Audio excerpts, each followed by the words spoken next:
Lissolo maintenant partout où vous êtes. Écoutez la radio Lissolo avec ton iPhone, iPad, Samsung, Nokia ou Android, smartphone en utilisant l'application gratuite tunin.com. Télécharge l'application Tuna Radio pour écouter la radio Lissolo depuis l'Android.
Bopele bobala na pesa ngaloba.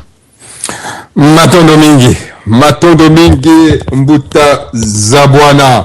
Matondo mingi pe na bandeko banso bazali na kati ya conférence pe na pesibino banso. Yenge bambote pe balosako na bino banso. En tout cas, nazolanda débat, nazalaki na difficulté ya kolanda mbuta zabwana, ya kokota, Skype mubulu, etc.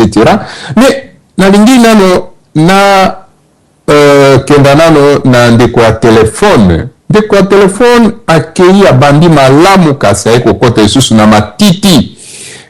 Kasi avana kenano na ndeko ya telefone kasi enfant noir akangi bino mbuta za bwana na mbuta dompe. Abenga bino ye aloba aza ndoki. Siko abengi bino na kwembo kimi. Donc force ezate mbuta za bwana na mbuta dompe.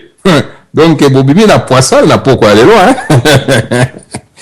Alors donc on a de quoi téléphone vraiment de quoi téléphone à bien alors non mais écoutez et makambo surtout ekendaka na initiation oui c'est bien kasi aiko kota siko na matiti alors non mais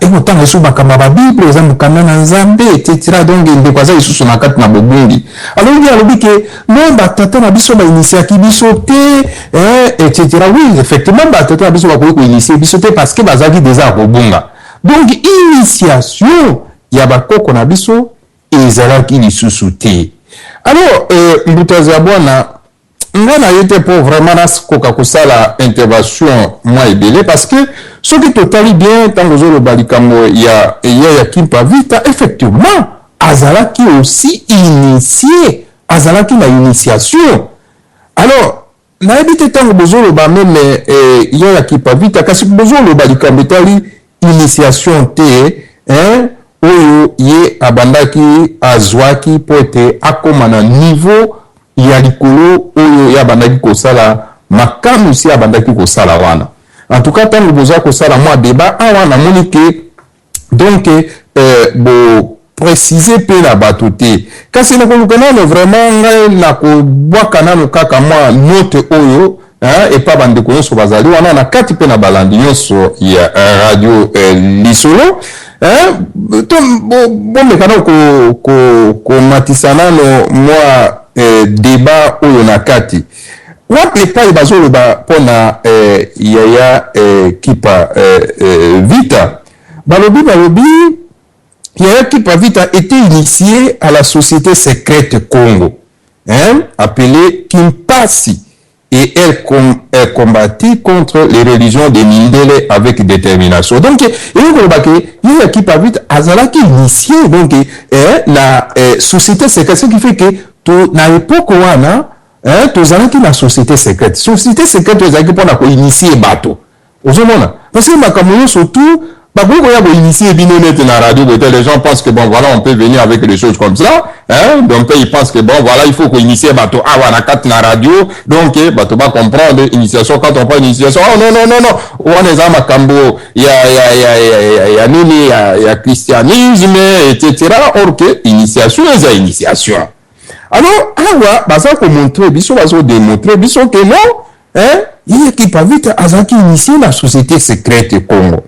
Wana balwela abi tango ya azalaki initié, mais akomaki siko ko bundisa, ba religion ya bapaya oyo bandeko na biso bavandeli bazoloba o mokanda na nzambe o nazali chrétien jusqu'à te kolata meme kombo ya bapaya oyo ayebi tina te omema ye na bamalédiction mpe nalingi na corrige mwa eloko mosusu wana meme enfant noir alobi keno kongo ezokufa donc mpe alobi kongo ezokufa te kongo ezokufa te kongo ezali kaka ndenge ezali mpe kaka ndenge wana bato nde na kati na mboka nde bazali ya kokufa pamba te bamemi milimo oyo ekomema bango ekoegeye bango te ekomema bango batombola niveau ya mboka te kongo ezali wana eza kokufa te bato nde baza kokufa alors sikoyo kwa bato baza kokufa il faut tokende na société initiation ya société secrète po te tomiyeba po tokoma na pouvoir ya kocréer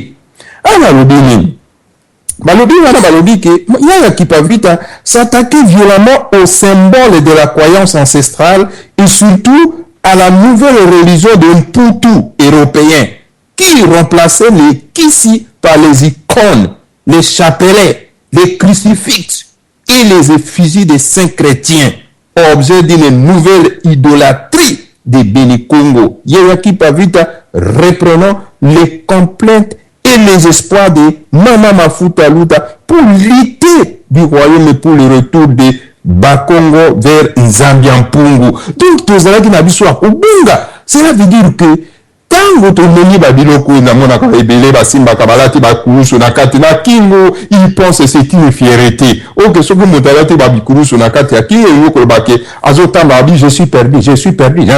Naza kobunga. Donc il est perdu, c'est pas qu'il est perdu. OK, babiloko na yoso to ya ki pavita abandai ko bundi sango parce que ezalaki biloko ya mabe o ezali ko mema bato na kati na bobungi. Et puis azalaki na ba prière na ye ba mama tata bandeko bana somi ya mboka Congo. Et puis wapi azolo balobi malheur à toi au Congo, terre de nos ancêtres. Tu as délaissé Zambia Mpungu. Tu as de l'adoration pour des idoles étrangères. Bah, idoles étrangères, eh bien bon, malheur à toi. Tu as abandonné ton créateur pour t'aliéner au Dieu d'outre-mer à 3 personnes. Dieu d'outre-mer à 3 personnes, Nzambe Tata, Nzambe Mwana, Molimo Monsanto. Nos frères de la région Kimbangu, ils utilisaient ça. Nzambe Tata, Nzambe Mwana, Nzambe Molimo Monsanto. Donc, ils allaient à l'idolâtrie, on est pas, puis il y a qui pas vite, abandonné qu'on combattre. Mais pourquoi biso lelo toujours baya qui pas vite en même temps j'ai utilisé ba terme wana il y a 3 personnes en Dieu. Au Congo, les sièges des trônes sacrés des dieux vivants, terre sainte promise suivie par les Havils. Congo, au Congo, terre qui a donné la sémence de l'homme. Toi qui as vu naître sur ton sol l'enfant roi sauveur du monde. Donc, on continue même pas pour les aller belé. Alors, moi, on permettre de méditer, moi, monter. Pour la bande de Konabiso, ils pensent que bon, le club mondial a mémoire qu'ils sont idolâtrés, ils allaient bon Zambé. Ou qu'ils en ont biloko et comme Menabiso, nulle part. Ils ont Menabiso donc na Koufa, na Kunda. Ou même les qui vont dans la Bible, c'est écrit. Donc, Atikali na esclave, il y a Mokanda à Baninga. Jusqu'à même la bozoberi otozana ngolelo toza ko se retrouver te alors le Seigneur abiso vraiment tout ça lande foroto kenda ko puiser pa wapi bato na biso babandaki ko loba babandaki ko bundisa makambo pour que to ya kokota na société secrète ya initiation pour que tokoka komiye bapote tokoka kotambusa mboka na biso malamu matone mingi vraiment nazongisi wa na maroba na mwandambo pe na ko continuer sususi. Merci na lecture kitoko tangeli bisonga na talanja na côté ya anglais na salaki tout na zonga pe na côté version française na ezalaki te mais en tout cas merci ndingo tangela pe za ko continuer ko prouver était phase spirituelle ya Congo ezalaki mais to perda yango et so to récupérer yango il faut to récupérer na force nyonso mais na bokebi nyonso avec toute sagesse nana ako initier biso des questions na peut-être ko débattre malentendant ndeko goya vazali na kati awa na rataki ko pesa ye maloba avant de ko bopele bobala na senyi pardon na erreur na sali ndeko goya na yebi ko za ko yoka biso o ko zonga biso ndo ko za maloba na yo dengo planifaki yango boye toke na ko yoka ndeko dompe mais awa ba attaque ezalate ke intela lobaki ngana répondre boye mte to attaquer sujet na ndenge ezaledi na place to zonga to yeba que to comparer spiritualité comment exista qui avant mundele aya na tango mundele aye na dernière information toza na yango ya kitoko simama kimpamvita sino que question musunga na zango na linto kota awa comment possible que masolo mama kimpamvita ezaki masolo ya fin ya 16e siècle début 17e siècle toza na information trop riche comparé na mfumu kimbangu mutu azali ta siècle na biso en 1926 kaka awa 21 kaka awa mais toza na vide ya information ya papa Simon Kimbangu et que bato photo se débrouiller kaka bibamba abotamaka wapi papa na nani papa mama kutupe bisu baya ko tike awa epe libala ngo bamsuba bia solo bamsuba wiki ezala ngo ya solo te bamsuba wiki bokilo bamsusu bokilo te. Bon, il n'y a pas de preuve. Azaki baptême awa bamsusu baptême ya ba chrétien te baptême azaki chrétien bamsu chrétien te. Mama likambo na linto débattre awa en dehors oyo touti ko yoka awa. Pourquoi masolo mfumu Kimbangu moyo aye na ye après kutu mama kimpa vita eza moins riche par rapport à mama kimpa vita mutu azalaki avant mfumu kibangu batu jala eba yuko koma pena ero na ba photo pe zalaki ba dessinateur pe zalaki mais ya mfumu kibangu za pesa moi kipelekese tableau de comparaison pe toza ko sala siko entre mama kimpa vita na papa Simon Kimbangu. Est-ce que papa Simon Kimbangu alandaki matambe ya mama kimpa vita soit est-ce qu'azali dérivé ya mama kimpa vita? Ça sont des questions où il faut se poser. Mais si je tabou ezalité, mais quand fungi ba ezana so ya ba sécurité que to bomba sinon que to bomba kya mingi et sibité. Donc Butazambo abolimbisi na si saka moi phrase oyo na place on kolbana n'est pas wapi ya kipa vita za kolbana kantit na lobby je monterai vers le mot Kibangu pour que Kimbangu vienne. Matondo na place on yotanyi ngape na yoka kiyango mais na moni yango te na version anglaise nani mutakomaki livre na yoza kotanga. Ça c'est la première des questions que j'ai. Parce que moi comme Mfumu Kimbangu na yotonga à peine en 1921 na ba livre pe oya ba américain comme Kimbangu ezate na ko mona bien après yo siko version otangi manuscrit wana e comment na ebisa ki OK oza ko se confier na livre ya bapaya mais kasi bango bakolongola esika oyo ezali pona biso mais bazwi pona oyo ezali pona intérêt na bango. Matondo mingi bon place on ngano to ke ne peut pas kundungu parce que toza na sujet tabou te mais la vérité se fait bima mais za bwana émission ngozo kende changa te ngozo ba olobi oza ko distribuer la parole ko mi pa kundu banda ko présenter émission ko yo moko soki wana landa ordre émission yo modérateur o tchesu désolé na modération la personne maloba mais la temps ba document est comme un peu mi balé awa yango na approuver biso document o yaza ko tanga o ba ki na ko monter na Kibangu place Kimbangu akoya parce que le document de la 16e siècle ye ayeli biso ke akoya na kombo ya Mfumu Kimbangu approuver biso document na quand est-ce qu'azwa kiango po le ba kombo Kimbangu na makala mama Kimpa vita na 16e siècle to ko lobelaka donc pe na personne aloba. Matondo, mais en tout cas, en tant que modérateur, Zala quand même a boké, Yoko Zalaka, Moutao dévié émission. Et puis de deux, les documents Ozali Koloba Ozaï Nango, ce n'est pas Dieu qui a écrit ça. Ce sont des gens. Et puis, Batona va commis en basant agenda na bango. Donc, tu kozouango te comme étant la parole parfaite de référence. Tu comparer ango par rapport na paradigme na biso tout monde na soki makambo wana ezali kokweya na ndenge bakoko bande ko kanisa mais ezali te ko banda ko ba les américains bakomaki mais les américains sont les plus grands menteurs du monde, ce sont les américains. Balobaji que Saddam Hussein azaki na arme de destruction massive bakenda bakuta yango ils ont menti à la face du monde. Alors comment est-ce que vous banda ko ba que Kadhafi azalaki munini un fou qui tuait son peuple, ils ont menti. Alors les américains on a soki bakomaki makambo na lelo 3 siècles après, les Américains vont commander. Non, ça c'est une faiblesse, c'est une paresse d'esprit. Tous les gens ont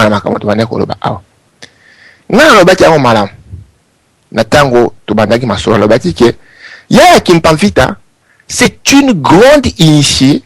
Il y a une école qui me passe. Parce que il y avait 4 écoles initiatiques. 4 écoles secrètes initiatiques. Ça, c'est un élément très important. Ce que nous avons en considération, c'est à comprendre le commun de tout ce que nous racontons. De deux, nous avons dit que si nous peut vite kanga, il y a la démonstration sorcellérique à Kimi. Non, peut vite kanga n'est pas un sorcier. Qui vous a dit que non peut vite un sorcier? Est-ce que vous voyez la différence qu'il y a entre un sorcier et un spirituel? Mbeli ezaka mbeli mais soko oye ko pe ko bato ko mbeli to kende ko batu na ko ya ko mbeli to kende ko batu parce que je parle de mbeli. Non, pour moi vous allez appliquer les lois spirituelles, il faut d'abord atteindre l'état spirituel de Kimuntu. Mais ce que il m'amène à dire bon, on va par curiosité, on va faire des choses par curiosité. Alors on peut aussi va par curiosité, faire des choses par curiosité. Est-ce que la spiritualité c'est la curiosité? Vous allez comment on a esika, vous allez comprendre la spiritualité. Spiritualité, bah mettre en po et bon la moto, allons on a bon yama, à compte na bon moto. Et ça là qui pour comme ça moto inquiet qui va toucher à tout ce qui existe pour se rendre compte que ça n'existe ou ça n'existe pas.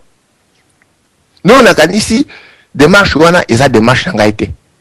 Si quelqu'un m'appelle pour qu'on puisse aller se déambuler parce qu'on doit se déambuler, donc il y a des côtes balien dans la dimension de très faible fréquence où il y a des comprendre impact ni de continuer à agir sur biso. Mais il y a le bito kende, alors moi je dois aller pour question de peur. Non, peur n'a jamais eu peur. Na banga kelo comme côté muta banga c'est celui qui ne connaît pas les lois spirituelles. Muta aïe ba loi spirituelle, il les respecte et vit en harmonie avec les lois spirituelles. Pour la raison avec kamboya kimba vita. Na epsa kinde ko zabwana ke histoire ya je le répète pour la 3e fois. Histoire ya kipavita il faut que zongi sango na contexte ya existence na ye. Contexte ya existence ya nini? Royaume Congo to baindo bakoyaki na bokonzami ya bapaya. Bokonzami na nzela ya mulimu pe bokonzami na nzela ya musuni. Na yebisa ki bino lobiki pona ko comprendre ya kimpavita il faut que ne ko tanga vitankanga.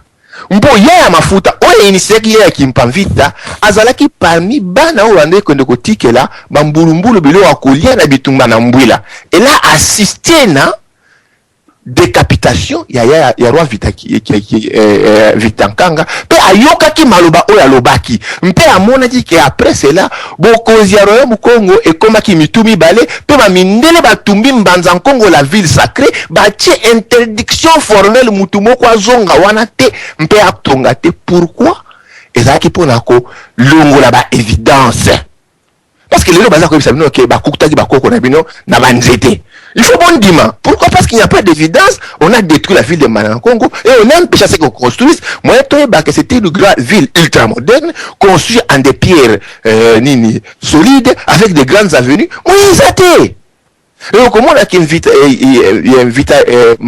mafuta na vita kimpa mission na bango a dit ko zongisa bomoko ya royaume Congo pe ko zongisa baindu na nzela ya bokoko na bango bakende lisusu ko bondela nzambi ya mpungu tulendo. Et na lobaki yango lobby clair et net. Et pour ce qu'on a le cambo science. Na lobby na yebisa kibino que s'il y a une science universelle ou bien une pensée universelle na kaki na mokili oyo ezali penser à bakoko na biso parce que c'est la seule pensée qui est basée sur l'observation de la nature afin de comprendre les lois qui gouvernent cette nature. Ce n'est pas une pensée philosophique. On spécule sur des histoires imaginaires qui existent ou n'existent pas. Donc voilà pourquoi makamuzali koloba il faut répondre na ba loi oyo ezali ko gouverner mokili. Na ça qui bino que bien Kimpavita ce n'était pas une magicienne, mais ce que Tonilo Tchalelo c'était une scientifique très avancée dans la connaissance des plantes, c'est-à-dire la connaissance de la nature, les plantes et les minéraux, pour manipuler les forces de la nature afin de pouvoir créer la paix et l'évolution à battre vers le Bumuntu. Donc ce qui bino qu'on a tous allés échapper en haut. Comme ça, il a une distraction. On doit parler de puissance imaginaire, des esprits soi-disant, qui sont d'ailleurs trop arbitraires, qui agissent dans toute l'arbitralité du monde. Le quoi, tout le monde qui n'est pas christianisé, on vous a parlé d'un Yahweh qui est à la fois jaloux, qui est à la fois méchant, qui est à la fois ceci, trop arbitraire. Il a aimé celui-là, il a haï celui-là sans raison. Donc, dans l'arbitraire la plus totale, et balobi que voilà votre créateur qui a créé le monde si parfait, qui est régi par les lois naturelles. On a koloba que nous ne savons pas ce que nous racontons. Il y a qui Kimpavita a dit que tant que ça va tout bas sous là, les lois les plus profondes ils allaient corriger mutu en tant que yemoko mutu nabakulu nae mutu na mokil nae. Ndeko mbope a boy koloba que tant aux que Congo zaï kobela. Mais il y a qui Kimpavita lobi malheur na Congo. De quel Congo elle parle? Parce que le Congo n'est pas unitaire dans le sens de la conception à Minde, c'est-à-dire la terre est inerte, la terre c'est quelque chose qui n'a pas de sens, la terre c'est la matière, mais pas sur que la matière c'est une conscience. Et la conscience de la matière est affectée par comportement à bateau, basali ko vivre du colon na yango. soki bato baza ko vivre ko na mabele wana babungi mabunga na bango eko affecter mabele eko me ba sécheresse eko ba biloko ebele eko jiko ba volcan eko parce que notre comportement ezali ko affecté parce que tous ali interconnectés ndenge tozali ko se comporter na mabele na mai na banjete yango nde sali bokoko na biso. Donc Congo aza ko bela, oui c'est vrai parce que les Congolais baza ko bela jour ba Congolais ba otika ko bela Congo pa ko zonga na esika malamu boko mona na Congo oh diame ebungi oh nini esili oh mai ezali susu te ezali ko lakisa nini, n'est-ce pas que la terre est malade? La terre est malade. La guérison spirituelle d'Abisso est comme m'a été le Congolais à Kozonga na kati na libiki pe libiki wana komoni ça na pe na kati na mabele na ye. L'Afrique est attaquée par la sécheresse de deux parts. Le nord c'est ça qu'on pousse au sud c'est ça qu'on mata. Donc benga ngoni, c'est pas une maladie. Mabele akachope za robela. Non na kanisi tout ça qui pas vite dans le contexte il faut comprendre que Azali l'une des très grandes combattantes oyo mabe na biso ya kachopa etikala kozwa et ben voulu ce kimbango bazali ba kita na bango parce que ils sont venus dans cette même tradition ya Kibangu qui était une école initiatique, une branche de Kimpasi. Donc on a été parce que Kibangu en tant qu'une école initiatique existait, une personne Kimbangu n'allait pas exister, on a été parce que ça que Kimbangu n'est pas la propriété d'une seule personne, il n'est pas la seule personne qui a porté ce nom de Kimbangu. Et pas en soi Luba, tout ça Chibangu. Chibangu ce n'est que une vocalisation phonétique, le qui devient Echi. Donc non parce que tout ce que le bien muluba bien koko na ngazaki Chibangu, le bien non encore kozala Chibangu parce que nous avons un Kimbangu ba Congo. Non na kanisi wana ezali tout ça ko ba kamzali ko yokate. Tout ça ko yebate. Vous ce Kimbangu a existé comme le sauveur de la race noire, ça n'empêche pas que ba Kimbangu bazana bango ebele. Parce que c'est une énergie. C'est un esprit, c'est un ton vibratoire. Mutu so alingi mwa na na ton vibratoire wana pesa yeko mwa Kimbangu di. Pesa Kimbangu eko permettre à vibrer na ton ya révélation des choses cachées. Souvent comme il vibrer na kati madame soka dali initié, ndeko pesa na raison. Tout ça a besoin d'école initiatique, mais tout ça a besoin de religion, qui a église. Il y a une différence entre une école initiatique et les églises et les religions. Parce que dans une école initiatique, bozali ko tia en application les lois spirituelles. Bozali ko exercer, ko apprendre comment ça fonctionne.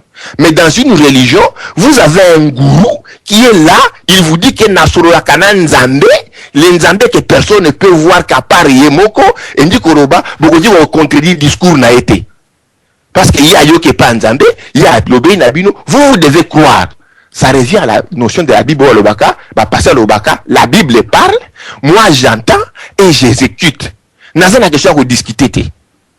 Donc le Saint-Esprit inspire, la Bible parle, moi j'exécute. Mais beaucoup que ça n'est pas été. Beaucoup qu'il faut qu'on sonde la connaissance. Parce que la spiritualité, il y a Kachopa, c'est une spiritualité de la connaissance et le Waka Kult n'a besoin qu'il me ça. C'est une spiritualité de la connaissance et non de la foi. La spiritualité, c'est une spiritualité de la foi. Croyez, Jésus a marché sur les eaux de la mer. Croyez, ceci, cela. Croyez, Jésus a existé. Croyez, aucune preuve. Mais il y a beaucoup qu'on a besoin. Il faut prouver, il faut démontrer. Donc on a enfant noir, à cause de la raison, mais pas pour raison de curiosité. On ne fait pas. Tout ça, il y a qu'à exhiber. Bon, comment on a que tous les peuples qui ont eu, qui ont eu la connaissance, comment on a même armes martiaux par exemple, un maître en karaté ou bien en judo, et ça dit que akende ko exhiba judo na karaté na partout. Les gens moqué, zéro la question n'est pas betara kakato guéri, zéro la question n'est pas betara yoko guéri non. À quoi utiliser en gros lorsqu'il doit protéger, à quoi utiliser en gros lorsqu'il doit enseigner.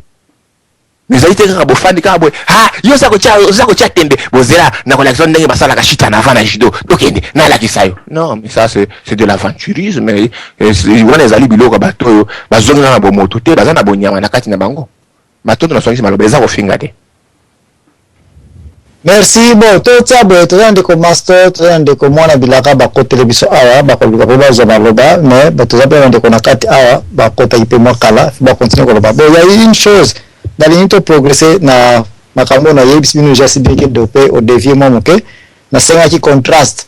To comparaison entre Mama Kimpa Vita na Mfumu Simon Kimbangu. Non, I can see why. Mais olobi kaka mais au toucher côté na tena ba onos boko za maloba prochainement bo lukampe bo concentrer na comparaison entre Mfumu Kimbangu na Mama Kimpa Vita et pour na ngai nazo ko pesa bino boye ko ba musulman bazana meka bakenda kawana et loko jena ko kena meka ce n'est même pas ba na roye ko la Coran to no ko la maloba na Nzambe photo za un peu clair ba musulman bakenda kana meka parce que libanga moko ezali wana yango mte benda ka bango attention place wana soki bongo te Coran eza partout na ba liberinos ba wipe otanga bazape ko yeba bazape na ba maître na bango ba pasteur na bango na ba mosque na bango ba wipe ko sala musala na mais pourquoi bakenda ka régulièrement na meka c'est parce que eloko moko ezali wana instrument outillage libanga ezali na bakenda wana na senga kina bande ko nyos boza ko ya bo tante pe ko yebisa biso entre kulumbimbi ya kala na kulumbimbi ya sika ou bien kulumbimbi za moko place na peza iko générer concentration ya batu ndemba za ko sala makambo na bango moko azoko toucher makama kulumbimbi za te pourtant bino bande ko bokoko bambula nyonso to pesi bino avance bokende musika biso to joindre bino mais apparemment ninde ko moko bokoko azako yela biso vraiment poids moko ya ba recherche bo sali to musika bokomi concernant ba makambo ya libanga na kulumbimbi eza ko mona na te mengai na zo par na avana pesa malobe pande ko mettre maso na lobela boye comparaison entre Mfumu Kimbangu na Mama Kimpa Vita ngoyo Mama Kimpa Vita apparemment c'était une chrétienne Mfumu Kimbangu pe un chrétien Mama Kimpa Vita na chrétienté na ye selon ba documents totangi plus de 5 documents ya ba congolais na ba tumususu na ba mindele na ba portugais totangi to moyote christianité ya Mama Kimpa Vita ezaki corrélé avec les saints noirs pona koloba ete Bible wana za lokuta église ya loko lokuta mais réalité chrétienne eza ya solo mais ezali corrélé avec biso baloposo mowindo makambo oyo elekaki awa epa na biso na royaume Congo Mfumu Kimbangu pe ye pe chrétien mais ki chrétienté na ye na minute suka eza pe na mwa ba doute parce que tamba ba belge bakangaki ye apparemment séparation ezalaki entre l'église na ye parce que la même église a que na Waten na Ngombelu Tete et ko funda ete ye pe na ba missionnaire batata na ye ba kumbaka ye na misala kimpeve de yoka ni pe ezalaki soute donc il y avait une séparation déjà d'une manière ou d'une autre entre foi ya Papa Simon Kimbangu sur la chrétienté et ça un peu douteuse par rapport na chrétienté oyo ngana yo tuza kotanga Bible na data lelo donc awa Mfumu Kimbangu na Mama Kimpa Vita bazokende père to kitipe na côté ya ba révolution Mama Kimpa Vita azali apparemment azali pe muto révolution donc azali une activiste Mfumu Kimbangu pe côté politique pe a touché pe masolo politique parce que yena ba belge ndenga Mama Kimpa Vita yena ba portugais na ba hollandais et si Mama Kimpa Mfumu Kimbangu pe c'est la même chose cause bit moko akabami balé et kokani ko tenter ko sa réhabilitation de l'homme noir ko tenter ko fongola munde mutu mundu misu pe atele na mundele ki makambo bakangela Mfumu Kimbangu makambo pe yango bakangela Mama Kimpa Vita. Ne faut pas me tromper ndeko bokoko tango kota awa ke Mama Kimpa Vita bakanga ke pour des raisons spirituelles. Mama Kimpa Vita vraie raison bakangela ke ndenge mona Mfumu Kimbangu c'est passé ba telemela ki mondele ba fongola ki muto moendo misu. Alors toyokana. Et loko moko siko ya suka susu awa peut-être Mama Kimpa Vita zaki longi ba prophétie za ko bima Mfumu Kimbangu pe longi ba prophétie pe za ko bima ba miracle pe ezalaki ko mona différence moko na yeko mona awa entre Papa Simon Kimbangu na Mama Kimpa Vita eza ya kombo Mama Kimpa Vita azali na kombo ya bobota selon culture Congo Nsimba Vita qui est troisième nom sur kuta na ba Congo yeba keza ko représenter papa Mvemba c'était la famille de Mvemba donc lignée ya Mvemba mais Mfumu Kimbangu yeto yeko tala bien ou bien na ba raison tout ça ko comprendre pourquoi nom ya naissance Mfumu Kimbangu fallait à la 2 noms ou bien 3 noms tozomona immédiatement kombo ya Simon et Bimiwana kombo Simon na époque baza kola wana apparemment ezali corrélé avec temps ya baptême kaka donc bobotami ya Papa Simon Kimbangu à partir ya kombo déjà ngai na solo naza ko rassembler naza kosenga un peu révision et ça le mana place on a bosolo et ya un peu ce qui vraiment comme Simon Kimbangu ezali comme papa Simon Kimbangu à défaut l'homme de papa Simon Kimbangu aza kofunda arrivage ne ça doit être un mystère. Pourquoi? Parce que mwana kimpa mvita na badokima natanga ki efundi ete mwana na ye oyo bazikisaki wana oyo akufaki na ye elongo. Il y avait une promesse que mwana oyo akozonga d'une manière mystérieuse. Apparemment batu bazali na badokima natanga ba congolais bazo tenter ko comparer mwana wana Ntoni mwana mama kimpa mvita qui faisait la ye wana kaka mfumu Kimbangu. Et c'est la même chose ndeko bopele bubarazana ngana kati awa natanyi komone pasazana nukaka auti pe koloba ete na ba écriture ne mwanda nsemi azako komaka na 2014 oyo qui est photo tsaka ba doute. Pourquoi tuzako tsaka ba doute? Parce que batu oyo ba existaki na 17e siècle bakomaki makambo oyo te yene mwana nsemi ke na kotanga pe makambo kaka na ba place ngape na kotanga na mikanda ya kala ba 17e siècle. Mais yenda komi na ba 2000 oyo ayeko bakisaka kombo ete mwana wana Mfumu Kimbangu eke mama Kimpamvita kozonga na koma Mfumu Kimbangu. Pourquoi ba document plus de 5 nazana ho awa ya 17e siècle manga Kimpamvita tikala koloba teke ye wana koza Kimbangu to kozonga na Kimbangu to pesa biso Kimbangu. Donc awa ne mwana nsemi na ekiri na ye boza un peu na ba kama belebe ko kosa biso te yo ndima kama ba américain. Il faut makambo pe ekokana na ba makambo batumsu bakomaka depuis kala a défaut bobe en révélation et que ba révéler bino que moi na mama Kimpamvita c'est lui Simon Kimbangu. Là on va vous croire parce que la révélation ils foi na bino bobo mais ils Kimpemve na bino. Mais faut pas venir nous tromper sur des écritures pour dire que ba écriture à 17e siècle est différent na ba écriture à 2010 sur base de vos intentions la politique ou intention spirituelle ou intention bon moi on a besoin bata XY scientifiquement parlant to lingi ba makambo oyote. Donc ndeza bongo. Et ensuite il y a souka différence entre papa Simon Kimbangu na mama Kimpamvita eza kofuna si parental. Ba parents ya mama Kimpamvita eza clair. Makambo za ya kala mais ba pesi biso peza papa mama abota makawa bazali nani. Mais côté papa Simon Kimbangu aussi bien que azani ga mwana ya 1887 ou 89 mais ba parenté l'union Mfumu Kimbangu eza kofunda kipeleke se tina data lelo rien n'est clair. Benga ba Kimbangiste ba ya ba pesa biso exactement bobota mi papa Simon Kimbangu ba parana na ye ba uta wapi bazaba nani malibala na ye ezaki ndenge nini mama mula za kovanda wapi papa Simon za kovanda wapi est-ce que mama mula na papa Simon Kimbangu réellement baza kovanda ndako mo baba mpe ndako moko. Il y a trop de questions oyo comme ko provoquer vacuum ya vide na ba information ya fresh kaka faleza la fresh mais za ko beba na bobo biboye naza ko s'attendre mutno sa ko za baloba azala vraiment na esprit ya bon nzambe ya koloba kamndenge ezalika ya pote to bongisa un peu place oyo kipeleke se ezako lekelaka to keina ndeko maître master matondo mingi mbuta nzambwana na kupesa ngama loba na pesi bandeko nyonso tu mbote na kumbo ya nzambe mpungu tulendo. Vraiment émission za malamu na banda kolandango depuis lobby na zwaki nde pena makokia kokota te plus que internet ezalaki ngama buzoba. Makambo lobby ezali malamu mingi koyeba mvuluzi Kimbangu na mama Kimpamvita. Esengeli toyeba ete mama Kimpamvita na mvuluzi Kimbangu bazali batindami oyo bakoko na biso batindaki bango uta mokili ya milimo to pese autre biete na mokili ya bankulu pona koya kosunga biso na makambo oyo bande kotungisa mokili na biso.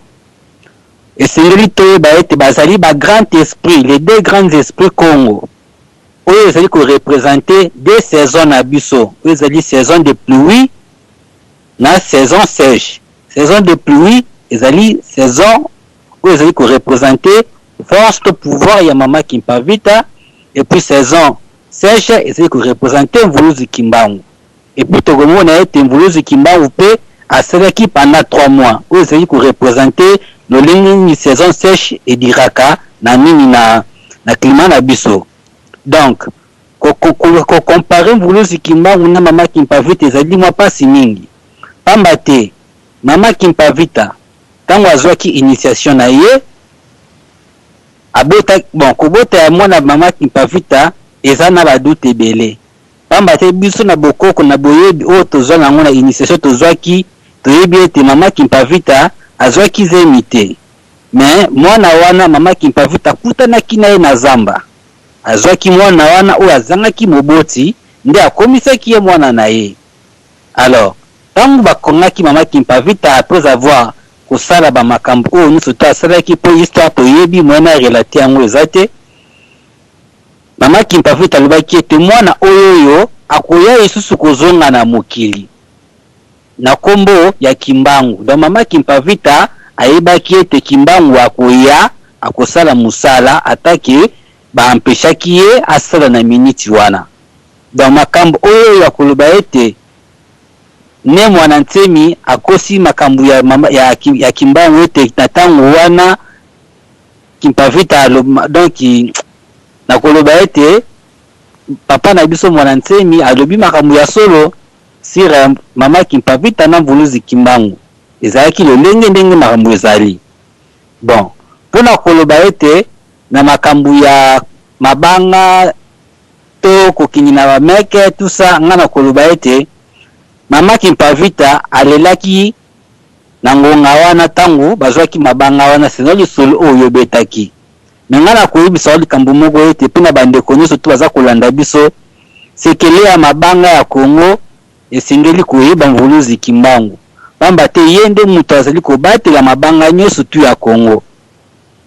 Alors atako libanga wana ekendaki na Kongo mabanga esili te pamba te sekele ya mabanga biso bana ya bilaka Mvuluzi Kimbangu alakisi biso yango.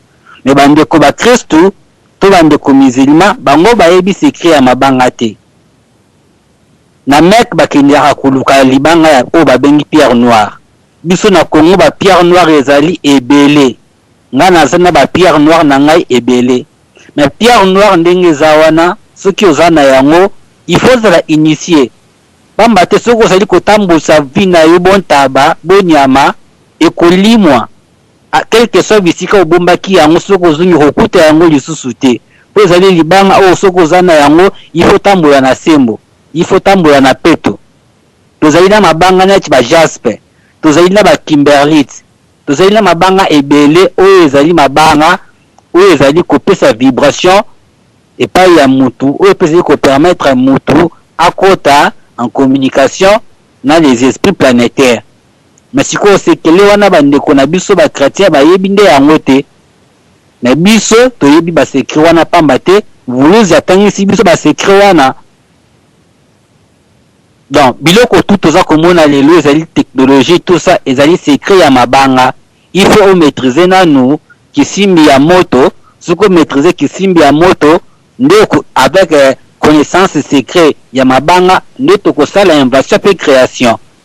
Po tomoni ete eloko neti babengi cuivre ezali libanga metango bo transformer yango bolambi yango na moto ezali kopesa biso nguya ya kolekisa courant ya kosala makambo ebele.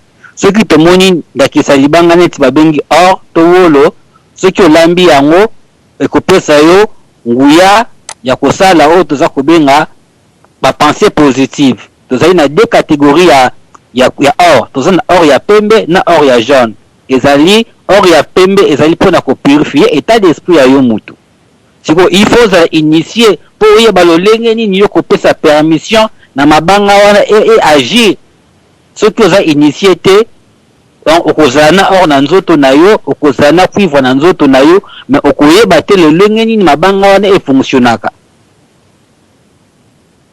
Net na mboka neti na Egypte na tangu ya kala pe tangu avant ba mindele ba na mboka na biso Afrique na Royaume Congo maladi oyo ya liboma ezalaki ko exister te pamba te libanga oyo to bengi diamant ebikisaka mutu na maladi ya liboma.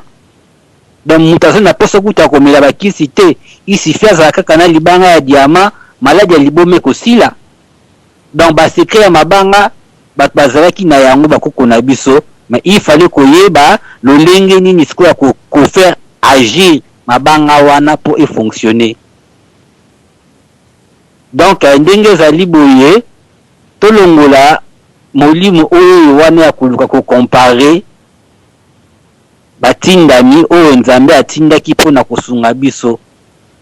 Mutu oyo aleki muninga azate puisque bango mibale bayaki po basala musala oyo ezali ya kosunga biso. Biso tobosani bango biso tolingi kozonga na nzela oyo bango balingaki bamema biso te yango ozomona tili oyo tozina mikakatano koloba ete mama Kimpavita azalaki mokristu wana oza kofinga ye oza kofinga bakoko koloba ete Mvuluzi Kimbangu azalaki mokristu wana ezali diabolisation pire mensonge pire batikala jamais kozala ba chrétien puisque makambo oyo bango basalaki chrétien moko te na Congo atikali kosala yango donc tolongola bango na mulongo ya ba chrétien bazali bakoko bazali bato ya bokoko po bakotaki na initiation oyo ya Congo biso tozongela bwanya ya bakoko na biso tozonga na kati initiation ya Congo pona to faire vibrer sikoyo mokili na biso to matisa to vibratoire na biso boyebi ezali ebele mais initiation balobaka yango boye na radio te tozana donc esengeli tosangana na kombo ya Nzambe totia mayele na biso likolo ya mesa tokotombola mboka na biso Congo basekre ya mabanga ezali ebele mabanga ezali kaka na kati ya mai te mabanga pe ezali na kati ya banyama ezali pena banyama misusu akokisi ota des années kati na ye ezali pena libanga moko ezaka na kati wana soko ozwi libanga wana soko yebi sekre nango okosala pe makambu mais ezali kindoki te ezali magie te ezali science pire science réelle ou matondo. Merci Mekobosa na te mabanga tozali kolobela ezande ba bidimbu ba monaki libanga ya munene ya kwa ba monaki na libanga monaki ne tala Jésus to ya banga oyo ba diamant ndenge za kolobela te donc ba bidimbu ba gena mona na mai croix ya kala tanku tava mundela ya na mutu ya munene oyo za kofunda ne tala Jésus ba monaki lisusu na mai ndenge to za kolobela awa apart ça le pas moi na bilaka yokanga le biso ba mama Kimpavita papa Simon Kimbangu bazalaki ba chrétien te mais na banza ndope ya ko aider tango ko soma loba pa yebisa comment ki bazwaki ba baptême on devait chrétien bazalaki ba chrétien te mais bazwaki baptême n'est-ce pas mais bazwaki baptême chrétien te ko bazwaki baptême papa Zambwana omoni ko répondre est-ce que bazwaki baptême kananu zela ngai fendo pe baptême est-ce que naza chrétien. Bon, bien après de Obimi, maintenant on va battre les chrétiens. Est-ce que Nazar chrétien? Je ne suis pas chrétien. Déplacement selon Mama Kimpavita besoin de besoin. Besoin que les bases à la souhait. Zambon n'a aucun base à la réalité scientifique.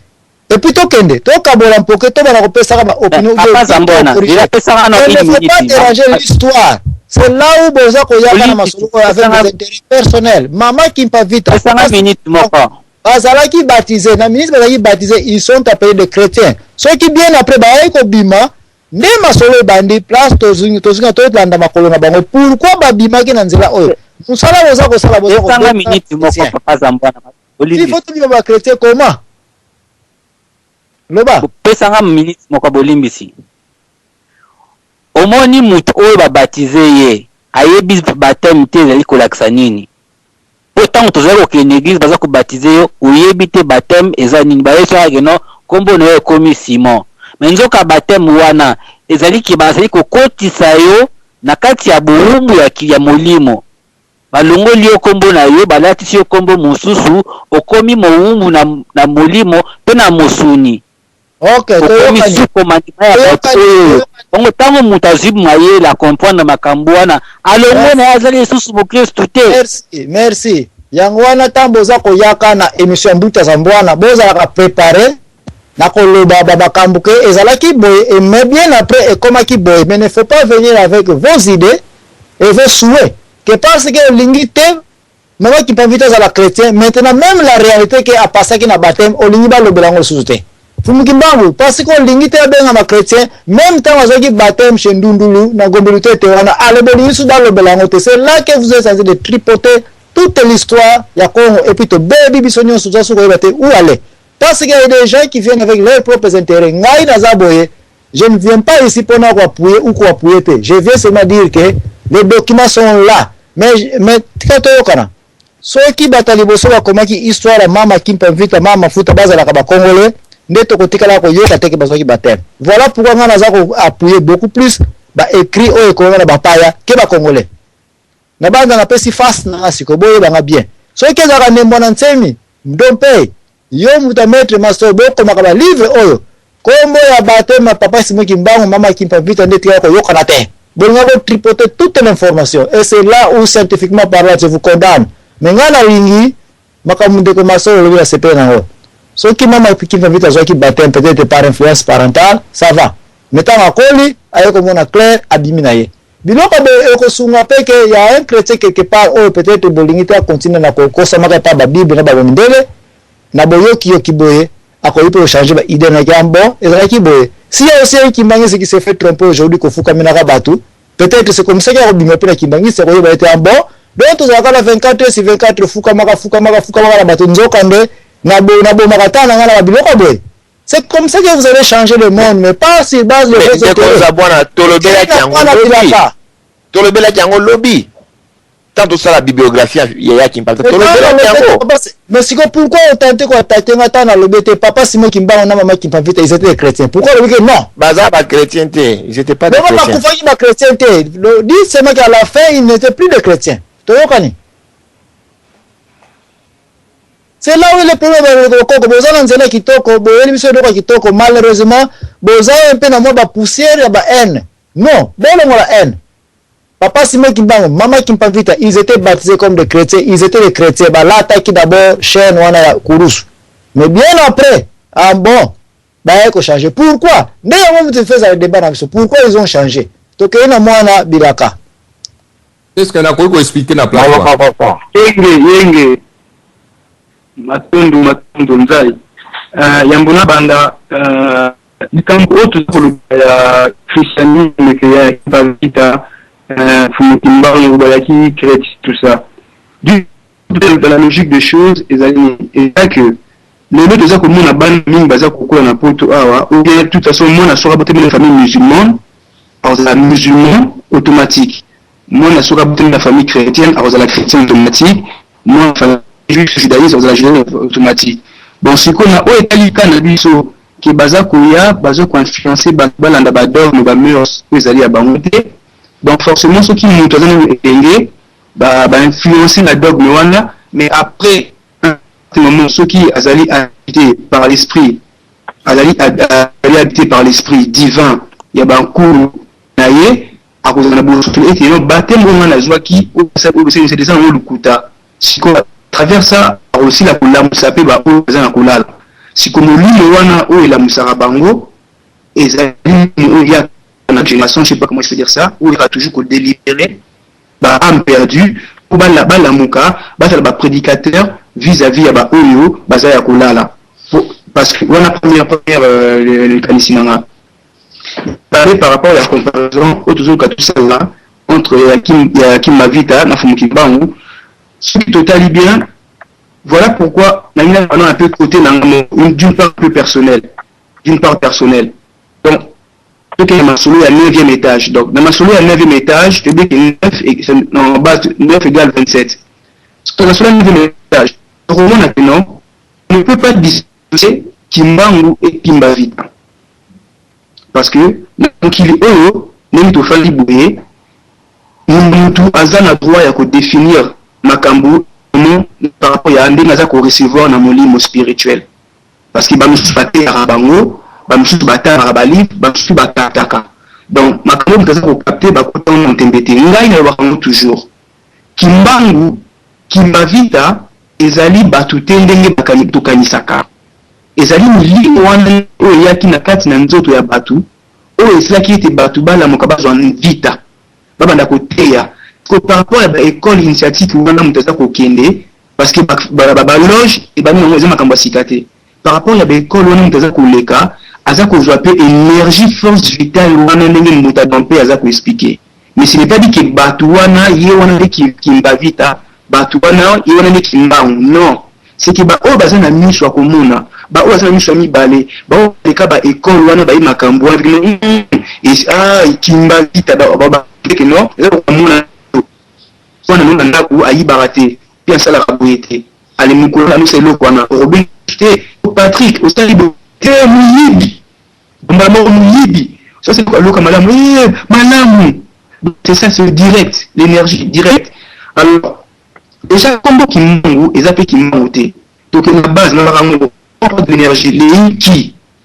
Ils ont qui, mba, ngu, qui, mba, vita. Ce qui va se sentir dans la partage, il y a 9, ou l'année, au moins, yango.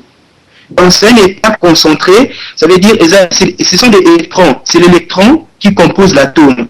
Donc, c'est l'électron qui compose l'atome. Donc, comme l'électron, il y a moyen qui, électron. Proton, mba, neutron, ngu. Allez, atome, il y a moyen qui, mba, vita. Donc, c'est les moko. Donc, c'est là, tadi, na kati ya tadi, na kati ya atome, toza na proton, neutron, et na kati na yango, toza na électron. Donc, na manga, pour ce manga, moko, kati na mokokoli. Mokoko c'était séparé yango te. C'est ça, esprit wana, yango tina kabatu, ba ki tokoluka mabanga, ndenge maître et master za koloba, ki mutu fois ki na ba initiation ya mabanga, ayeba mabanga, manso, bomba na mabanga. Pour mukileza ntadi, ba mukito na ngwa ntadi, na la mec, bisika tu bakenda kaona obondela, ba na la mec. Bisika batia libanga wana, soki botali bien, forme nango avec tout respect.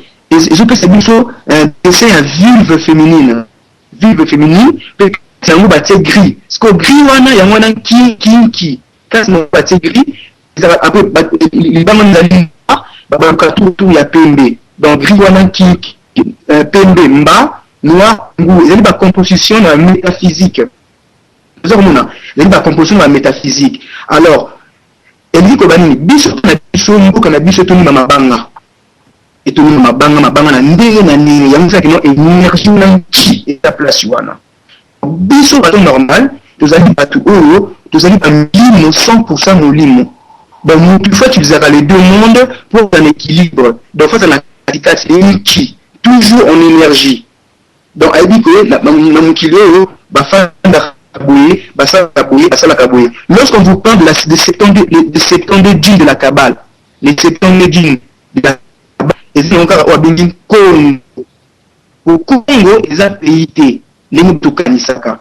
Parce que les RDC, nous avons un Congo. Non, Congo, ils ont payé. Et ben, moi, Congo, c'est ce que Bango Babengaka le 24 vieillard. Parce que le christianisme, l'islam, le judaïsme, tous ces trucs comme ça, nous avons les Tsinaba, alchimistes, Makamutu, Rose-Croix, franc-maçonnerie, on a tout.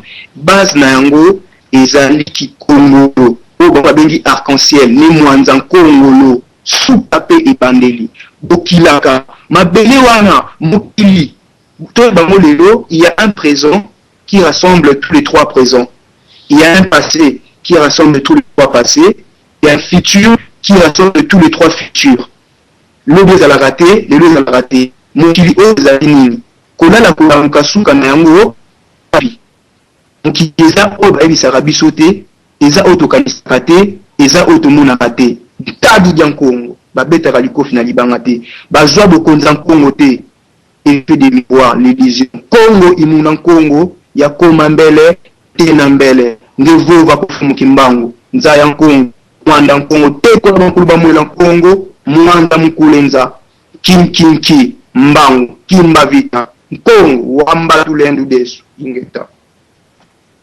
Yeah, ngai avant pesa bandeko na to baksa sujet msute na live mpe ndenge yo oza mpe okotaka na kati expliquer biso mpe na mwa minute mukeka ka odo iko pesa wo Bible le beauté Jésus Christ mam papa parent na baza inkoni Marie azwaki comme une vierge et puis abotamika boy to yo ki pe na masolo mama kimpa mvita ete mwana na Anthony Vita ayaki pe avec challenge ye moko nkolo ya mwana lobaki te molimo santo to ange garde na mtapesa ke mwana wana ba msupe wiki mwana wa kutega na zamba kaka boy donc arrivé ya mwana mama kimpa vita ezape na mystique to tali pe ko ya mfumu kimbangu yepe soko tali bien soki ba kimbangiste na batata na msali boso pour ne pas tuer les kimbangiste soki ba tripotakate apparemment ko ya papa Simon Kimbangu na libota o ebokola kaye ya un mystère ezawana ya wana ngana lobaka très bien bakimbangisi na kotante ko tia mungu na pilipili ya trosi makaba papa Simon Kimbangu batimola ki libulu na bango soki batika ka makambo simple ndenge ezaleli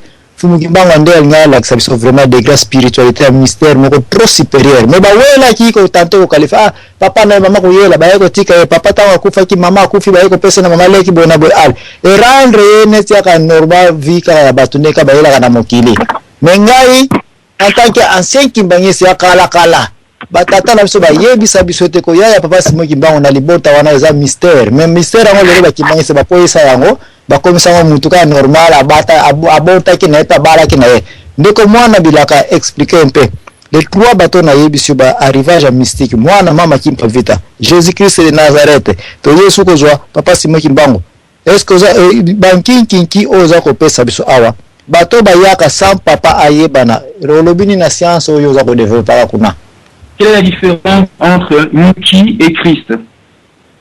Parce que la phonétique, la différence, Neti, Mamu, Mama, Mamu. Donc, quelle est la différence entre Nki et Christ? Parce que Christ, cristal, Nki, qui le cristal, Mali et sa couleur. Le récipient. Batouba que nous retard Surat 35, verset 24. Cristal, Nki et Zalinin, Kimbavita, ce qui toque na ba no to kokota to ngena ola yaka na mwinda. Batouba yo kanze baziva la bayoka banzembo ya balanga ndembo mboka wana mais est-ce que ba comprendre maloba balobaka ezalina yo Maria Valencia mibali bazali kotonga yo mingi balobi ozali mo ya tongo bosus balobi mo ya pourquoi maya cristallisation. Ça veut dire quoi? Nani abotaka moi si to mobali na nzoto ya moi si na mobali moi ezalaka plus wapi vérité est que bazali ko bomba réellement que nza autre denga Dieu tout ça ezali moi si mutu yaka na mwinda mwana donc elembo ya kimba vita na kimbangu ezali lisolo oyo koyeba na oyo toza koya yango nde lisolo véritable ya Maria na yiwa na bengaka Yesu mais sikoyo batu balingi te batu ba comprendre yango bien parce que lisolo ya Isis na Osiris c'est totalement malamu ezali la mythologie okende partout ba Krishna ba Bouddha mais source nango eza ngai kana zoki initiation eloko ya liboso bakoko batindela ngai ezali mwasi amemi mwana eke kwa mwasi amemi mwana mais eke kwa mwasi amemi mwana surtout tena bakoko na biso transalaka église catholique juive to na Éthiopie le christianisme primitif pourquoi croire na bango zaka différent na croire ba catholique donc eloko ezawana ezaki basango lelo bolozon basala dans l'église catholique parce que bientôt na Congo wana tokoma kambu ya tableau totima tableau sango yaka la limite baba lozon otie tout ça et ngolo banini soka koki ngana ko banini sa boy na boy siko na kotunda na ye na ngai na yike kwa muninga Madonna kombo ezali Madonna ezali Madonna parce que tant azoki kombo na mundo na initiation pour ni ça clip moko sala ay monke yezunge aza moyindo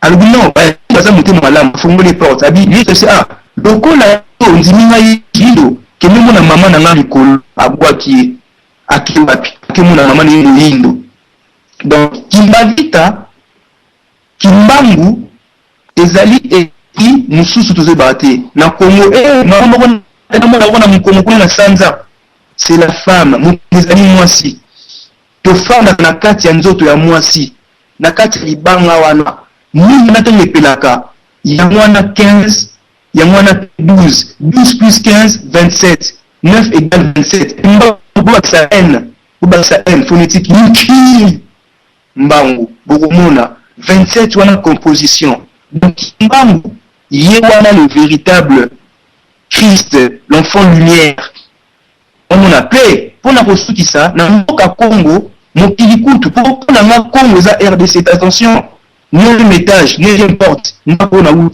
on a Congo ezali parce que na mokili to fandi ezali mokili ba manu na mokili basi na ndenge mokili basi na ndenge parce que il va kobota mwana avec les vierges ezali mwana ka basikate ou chrétien ba ko la kisabiso pas na biso basi bazaro bota ndenge wana na nguya ya ngolo ya nkoi ezobeta bango na loketo basi za ba mythique Merci. À Jésus, non. Ils ont pardon, c'est ça. Pardon. L'Occidentaux, ils ne font que relater la spiritualité profonde de la cosmogonie qui a fondé toutes les mythologies, je dis bien, toutes les mythologies existant au monde. C'est Congo. Congo est appelé et à Mukili. Pas dit dans Congo. Merci tokena bopele bobala mtasenga ki mention depuis kala après bopele bobala ndeto kitana l'enfant noir muntu pe ndokandombe yepe na science na ayasuko yeso na butu ni na ayebi bopele bobala Matondo mingi mbutadia zia bwana. Alors donc nalingi tout simplement na ikere non moi mke place wana parce que ils ont insisté ka ko bige non mais écoutez Fumukimbango azalaki chrétien. Yaya Kimpavita azalaki chrétien. Oza ko insiste chrétien. Oza ko insister na place wana. Kasi mbuta zabwana eliko yoko tala na moto, cela veut dire que tala na moto na suka na ye et non na debi na ye. Sikoyo zwa miso na yo tala sikoyo projecte miso na epa ya Mvuluz Kimbangu tala yango na ebandeli na eti kasi na suka na ye. Pourquoi? Parce que soko tali na ebandeli, oui, effectivement, on a la raison que Mvuluz Kimbangu azalaki chrétien parce que abotamaki na époque coloniale et pas wapi, ba chrétien, babandaki kokonza mboka na biso, et pas wapi bato bazalaki na époque wana, il faut bazwa baptême, ba comment ba christianiser. Bon, effectivement, abandaki côté ya kasuksi. Mais tango abandaki mosala na ye, tango wana azalaki chrétien, christianisé, azalaki la kombo wana omoni Simon. Mais tango mosala na ye bandi, est-ce que abandaki komibengama lisusu Simon? Asa komibengama Kimbangu, Mvuluzi. Mais na tango wana abandi mosala na ye, sikoyo tala nde na suka na ye na suka na ye. Yozo tala ye na debi na ye lobika azalaki chrétien. Mais balobaka ke moto wana azalaki chrétien ti na ebandeli na ye ti na suka. Tango ya tiki biso omoni ke na parcours na ye ti na suka, donc atikali na ye christianisé wana koloba ke non azalaki na ye chrétien. Alors Yaya Kimpavita la même chose. Alors eza lokola ngai pe la même chose. Mais bandeli moto soto ayebi ke non mais bope azalaki chrétien, azalaki donc moto ya mupe etc. Mais na suka moto sikoyo akotala na suka na ngai bao ba ebingai tina suka na ngai bakomona ke non il n'était pas chrétien, donc azalaki na ye lisusu chrétien te. Alors c'est comme ça tokoki kotala miso na biso fo totala na baoyo bayaki kokangola biso na ere wana ya poisson, parce que chaque période batindami bayaka. Alors sikoyo yo kotikala wana te koloba ke te, mais écoutez azalaki chrétien etc. otiki wana, alors bandeko na biso pe bamemi mouvement wana ya mabunga que non azalaki chrétien, il commence à prier au nom du Père et du Saint-Esprit etc. batikali na place wana. Donc wana ezali mabunga, il faut tobimisa bandeko na mabunga wana pote tolakisa vraiment mosala oyo Mvuluz Kimbangu, parce que ceux qui lobika azali chrétien, ça dit que tout ce que oyo asalaki na suka na ye mosala na ye surtout asalaki na suka na ye okosi yango na mai, parce que bozwi kaka na étape oyo ya liboso wana oyo azalaki chrétien. Alors donc bolatisi ye Bible na nzoto, bolatisi ye makambo wana surtout na nzoto na ye. Donc voilà mosala na ye ya makasi asalaki bokamati botia yango na mai. Mais nalingi nano na préciser pe eloko mosusu awa. Il faut toyeba yango bien ke na bokoko na biso il y a toujours, eza même la société ya banyama ezala wapi bisika nyonso tout, ezalaka toujours na moto moko azalaka liboso mpona koéclairer bamosusu.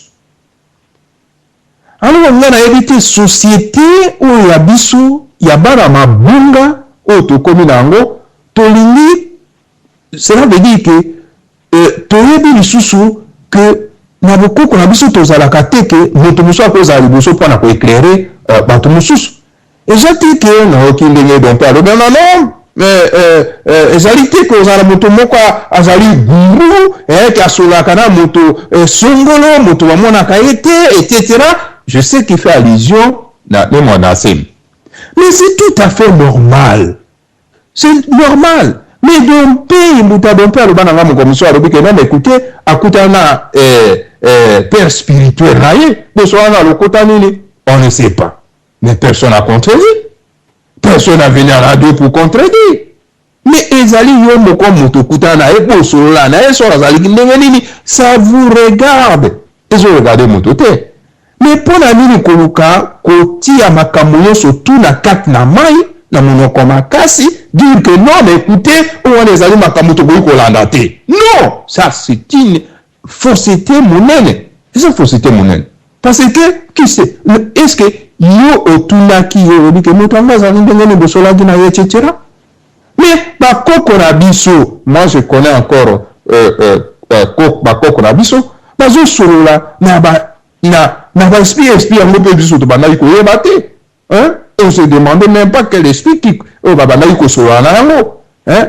Donc on est alipé ba mystère. On est na kati na société na biso. Et c'est pour ça que tu balobi que na héros ya timatimasa, il faut to compte na ba école initiatique pour te comprendre secret à Moki. Parce que Moki est un secret. Tout le monde a noté. Hein?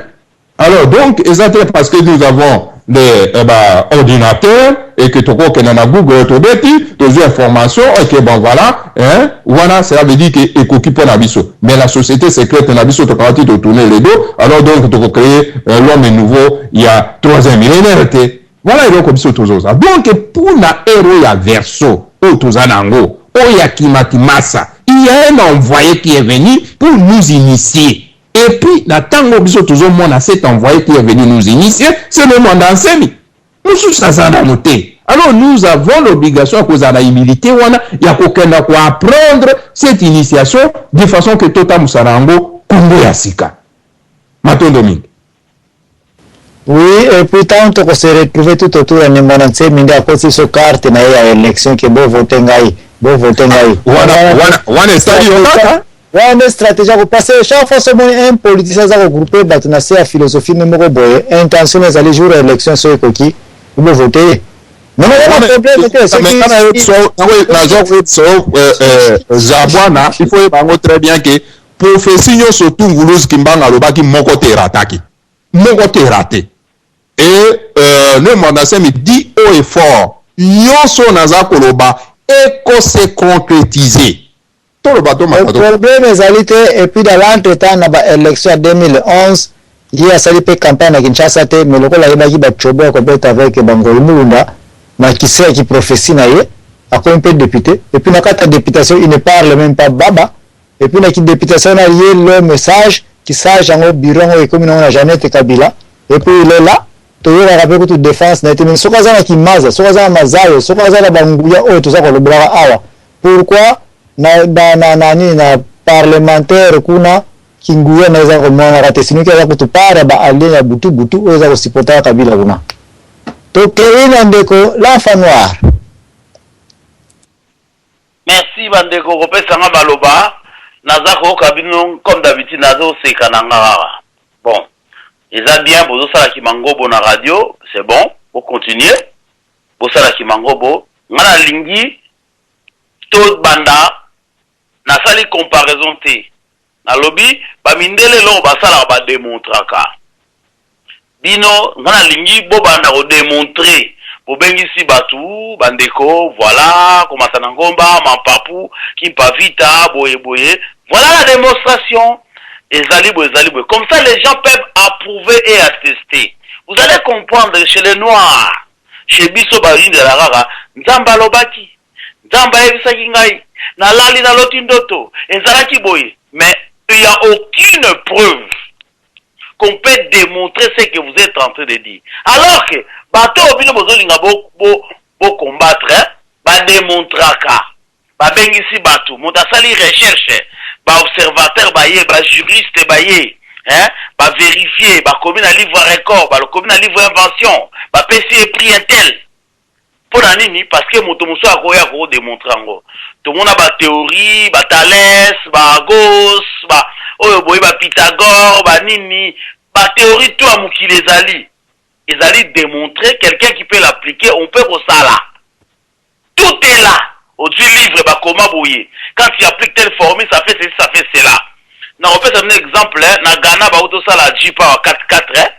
Donc, ba bengi ba côté, hein, ba sali technologie, ba sali 4x4 ya ba ngomoko comme nango, ceux qui cantana, na ranti na biso ceux qui botala ki yango.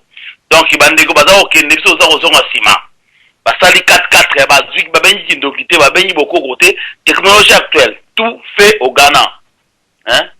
Donc, pour dire que ba démontrer, ba bengi ba tu ba filmer, ba tu ba moni, au titre me battre numéro na C, au bengi au déplacer au qu'on vérifier. Voilà les choses à approuver aujourd'hui. Il y a biso kakawa, oh balobati, livre batou. Comprenons que livre bat bakomara, balobi lelo télévision avantage nango eza radio té.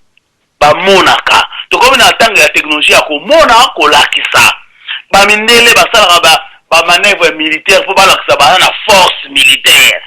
Ceux qui ba moni pour na banque c'est ba sala ba manœuvre militaire. Pour moni que force zali. Biso kaka tozana mabanga, tozana bakoko, tozana mayele, to monaka démonstration té. Pa ina zo sabino bandeko. O tu bozolo ba wana bolimbisi na fingité.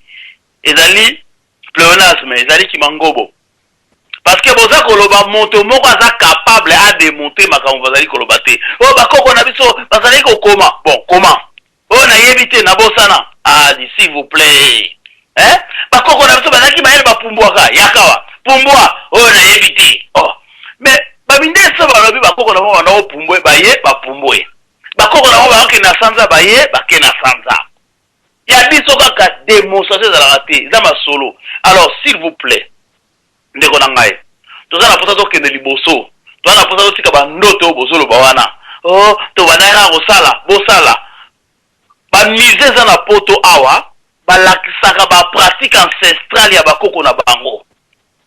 Ndenge ba wana rosala, batu bazonga lelo yo na ngaka kaso to lobi tata na biso to tika na Congo. Na opesa un exemple, kinzonzi ya pamba wana poto. Batu mwindu baye ba wasuzu te. Kinzonzi ya pamba awa na poto, batu mwindu baye bine basala te. Kokunda bibembe ya pamba na poto. Bokoma komema batu lokola batu bamema bamindele. Bamindele bamema na makolo na mutu, bino bokoma na mutu. Or biso bamema na makolo. E maka bebele. Po makolo mtetambu saka, utekenda mundu makolo mtekenda liboso. Donc bokoma copier bi copier la ndeko na ngai. Na zo comprendre bino bozana posa boyeba. Mais bozana koyeba te siko bozo kosa batu ngana zo kabilo mena zo seka ngana lobi kaka ke nous tokomo na période de démonstration au lobby et loko démontrer na prometa ki bino je vais commencer à faire des démonstrations ozana ndaku na yo pour tokomita ngana na allergique na mensonge na lingaka te muta kosa okolobi likambo bon zala kuna sala boye omoni nini en direct à la télévision moto abanga te moto kokufa te ezali boye. Merci. Ndeko baninga bazoloba opesi bango malobebele soki nga na lobi kaka moke okatinga po alimi olinga vérité te batalo kuta bozotikila bango baloba makambo ebele moto azoloba bosolo ozokokata ye nga na lobi awa ke tokosala ba démonstration moto na ndako na ye balobi beta formule bekomona boye na radio bozela ake kobeta bokanyi radio lobe aye omonaki nini loba boye comme ça tokende parce que mensonge leki a trop on doit arrêter l'homme noir est basé sur la mensonge oh nzamba yebisa kingai intel ayesala kinga boye tant on loba yebisa nzambe wana yebisa kiyo ayebisa penga ote ngakaka mutu nzamba alingaka ngai yo alingaka yo te mwa yebisa yo ezate ndeko na ngai bolimbisi tango nzamba asalaki mokili. Merci. Ndeko na silisa na conclure pardon. C'est ça. Tozosisa na parade. 3 secondes. Nzambe tanga asalaki mokili. Asalaki mondele pe na moto mwindo. Tango mondele ayeko kolonze moto mwindo. Nzamba bana komona. Amoni donc atiki ba kolonze moto mwindo. Tiko nzamba ko baluka aloba ndenge na tika ki na changer na balola lelo ndeko botika makambo bozolo ba makambo bo maîtriser te. Na zongo si maloba na sengi bino bo réfléchir. Merci. Merci ngoma na biso sili tozoke na conclusion 1 minute na 40 il faut to kanabisa pa dompe mtako clôturer mais tozo banande kwa telefone 44 bandela nga pona ngina kende papa ngana zaki mtu aliboso na kota ki bandela nga. OK bobo pesa ya yo 1 minute et demie et puis tozo kende na moko matondo ndeko za bwana Nga na kabisa kande wala so enfant noir atika lokuta.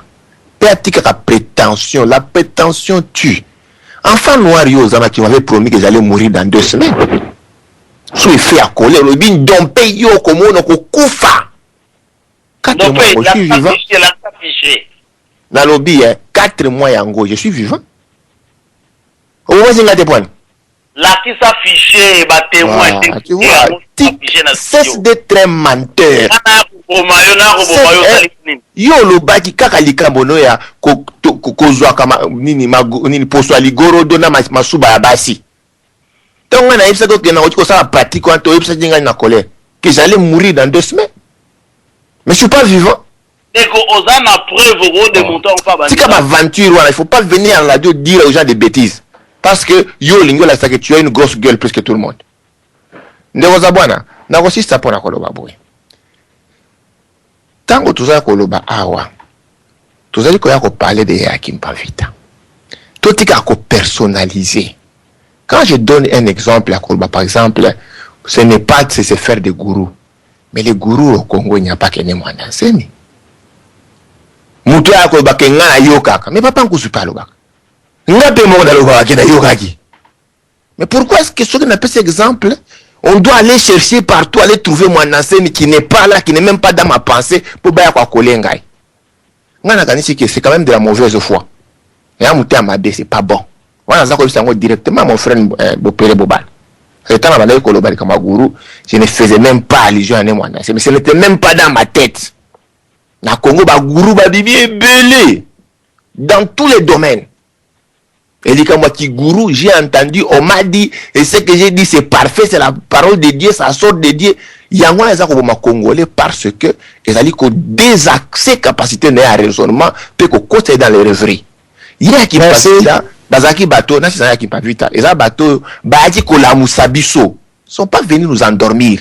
Kimbangu ayaki kola musabiso, ayako endormir bisote. S'il vous plaît, peuple congolais, tout homme est en train d'omper. Ceux qui n'ont un esprit à quoi dormir, ni qui que ce soit, chassez-moi.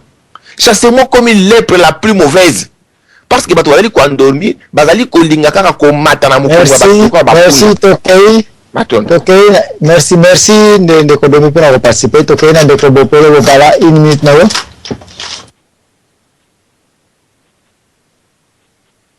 De ko bopolo azala ko raisonner maître master 1 minute na wo. Atondo ndeko Zambwana ngana ko conclure pona makambo ya mabanga koloba ete tozana mabanga ebele esengeli toyeba ba secret ya bangomba puisque bangomba pesa constitué na ba mabanga mais tozali na les montagnes oyo babengi yango les montagnes hypothétiques et mathétiques oyo ezali montagne ya mangengenge façade na yango soko ozali côté ya njili oza komona yango ezali na couleur ya pembe na noir. Ezali montagne moko ezali na ba vibration moko très puissant oyo ete mabanga oyo ba mindele ba memaki na époque ya mama Kimpavita eza kutu na nguye ya kotele mana ngomba ya mangengenge te. Donc ngomba ya mangengenge déjà ezali kopesa biso vibration pe ezali kopesa biso accomplissement ya ba bosenga na biso nyonso tout ozali na yango. Ezali ngomba ya mangengenge epuna matadi mayo. Donc tozona posa susu ya mabanga oyo mindele bakindaki na yango te puisque mabanga oyo eleki wana ezali. Et puis ngomba ya Congo soki ozwi yango bimini yango na Congo ke na kote mosusu ekosala te. Eza lokola bokapi na biso tango bakendaka na yango libanda ekufaka. Ndenge moko puna banguya na biso ya Congo. Donc esali ma po tribu kaka na kati ya Congo batondo. Merci, 1 minute pande ko bopele lokola uzaka. Matondo na éviter ceux qui naza ko yokana parce que naza na problème ya Skype vraiment. Kitoko penza. En tout cas, Matondo Mingi, alors on a 1 minute là que vraiment rapidement donc na ko senga tout simplement na bande ko na biso que biso mokonde to ko bongisa histoire na biso. Histoire na biso lokola ba bebisi yango donc na ba kolon na ba paya alors biso mokonde to ko bongisa yango ndenge ni photo kenda na source to kenda ko zwa la vraie histoire na kati ya source na biso pour que tokoka kobongisa yango mpo ke totambusa Congo ya sika. Donc Congo ya sika ndenge bakoko na biso babandaki koloba, cela veut dire que ndenge oyo vraiment les Mwandase maza ko incarné, c'est-à-dire que la création de l'union de Timanti oyo ezali Congo ya sika oyo kotambusa mboka na biso na spiritualité ya sika na ndenge oyo bakoko na biso babandaki kotambusa yango. En tout cas matondo mingi baoyo balingi kozwa information bakoka kokenda suse mpo bakoka kozwa information matondo. Merci. Tokeila ndeko telefone 44 1 minute na yo. Allô? Oui, une minute dans le bas, tout ça qu'on très bien. Ok, l'ami dans le connu surtout, je vais seulement souhaiter avant que sur la Mambaboué, il faut vraiment que la famille préparée, puisque les Congolais ont leur histoire, leur passé, la dimension physique, spirituelle, scientifique, surtout, comme peut les Européens, les Asiatiques et partout. Alors aujourd'hui, quand il y a le nom peut-être le christianisme, c'est une fausse religion.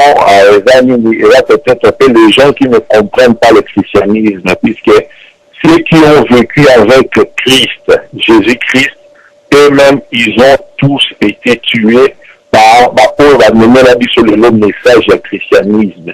Donc, celui qui a la théorie, tu dois comprendre que non, le christianisme, du départ, dans son initial, quand Christ a prêché, a laissé chez ses disciples, quand Jean-Baptiste, il y a qui n'ont liboso, ce n'est pas le même christianisme que l'Église romaine nous présente aujourd'hui dans le monde. Merci. Alors, moi, je prends les photos, vraiment la précision, et puis là, l'analyse est juste.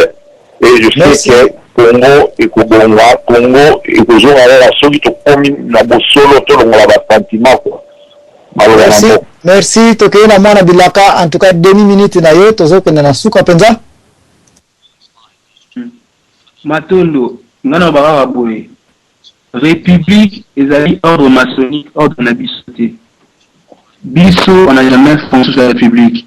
Alors tout mituna, tout bazonga ba ke élection. Ba ignorer pour ici à Kimbamuté. Batia mabaya, boseka, bolemba koseka te, bolemba kotia mabaya te, kasi boyelo komoko. Oyo tangama ezala, ezali oyo kozala. Ceux qui déjà dans mutu, à ce contexte la président na mboka wana, aïba déjà beaucoup dinaé et dans la place cité parce que Congo est la république au milieu na c'est quoi atondo.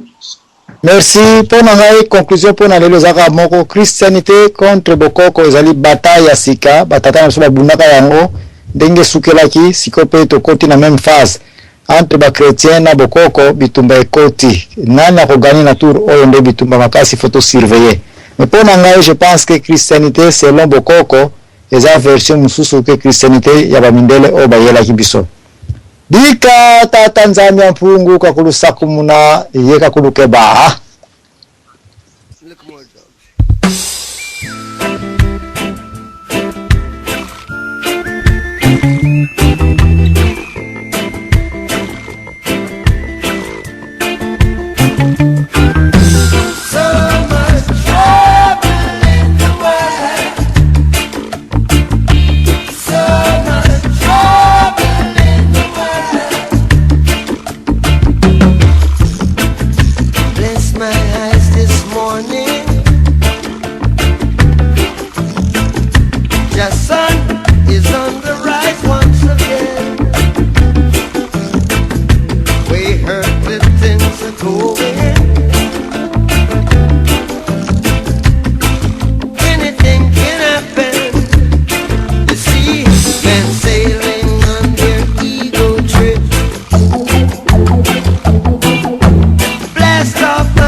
radio Lissolo avec ton iPhone, iPad, Samsung, Nokia ou Android, smartphone en utilisant l'application gratuite tunin.com.